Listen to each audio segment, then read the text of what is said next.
What is going on, everybody? So it looks like Elizabeth Warren had a warm welcome and a standing ovation at the New Hampshire Democratic Convention. But there's a caveat. Thanks for tuning into this live stream segment of Mikasa Sukasa. Let's get started.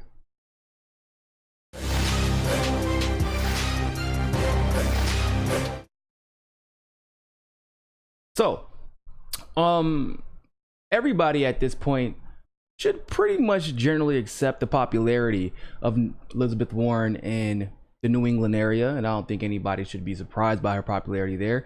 She is a very popular senator from Massachusetts, so it's almost kind of like assumed that she would still be this popular in a place like New Hampshire, and her receiving a standing ovation generally shouldn't raise any eyebrows. You would think it wouldn't raise any eyebrows. But of course, this is Elizabeth Warren, right? When you think that there's some type of genuine upswell, or she's making some type of genuine change, or she's making some type of genuine headway, there is always, and I mean literally always, a cat. I mean, it's crazy how much when I cannot stress enough how much the always should be inserted when we're talking about Elizabeth Warren being associated with anything genuine, and there's always being a catch. I can't overestimate that. And this is what I mean by this. So this is in an article by the Boston Globe released just 21 hours ago. And Michael Tracy actually talked about this as well, that Elizabeth Warren had the biggest standing ovation by far, bar none. This is from the Boston Globe. Senator Elizabeth Warren of Massachusetts demonstrated the sheer force of her supporters. The sheer force. All right, this is looking good for her. Warren received by far the biggest reception of any candidate when she took the stage. Welcomed with a 2-minute standing ovation before she uttered a word. That's impressive. Her campaign paid for hundreds of tickets and provided supporters with thundersticks reading "Win with Warren." Yeah. You should probably start out with that, don't you think? Out of curiosity, do you think if you're going to say how big of a standing ovation a particular candidate got, how much support they had when they walked into the building, the 2-minute standing ovation, maybe you should preface that statement with, oh, by the way, she paid for all that support. She literally paid for it. How was that genuine support? You know, Bree Joy Gray said something in response to an article that was put out on Twitter that really codifies how I feel about this situation, especially in a state like New Hampshire that is so incredibly important. At the New Hampshire convention, Warren spent her money buying tickets to the convention to make it look as if she was more popular than she may or may not be. Now we don't even have a good grasp of how popular she is in that particular instance, in that particular region, because she literally just bought support to make it look like she's very popular. But Bree Joy Gray said, yeah, that's all well and good as far as the different candidates having a huge support base there. She said, now, right at this very moment, we have 3,000 people canvassing New Hampshire, because that's how you win elections. The people who are at the convention have generally already decided who they're going to vote for.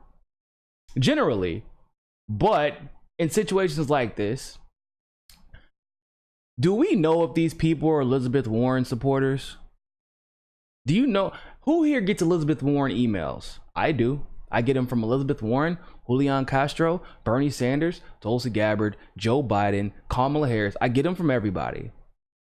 If you're in the New Hampshire area and they're like, hey, we'll get you a ticket, we'll probably give you some lunch, you know, Warren may not be your number one, but she's in your top 2 or top 3.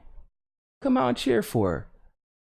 You know, you cheer for everybody else, but just come out and cheer a little bit louder for her and wear this shirt. We'd appreciate it. We got your ticket. Don't worry about it.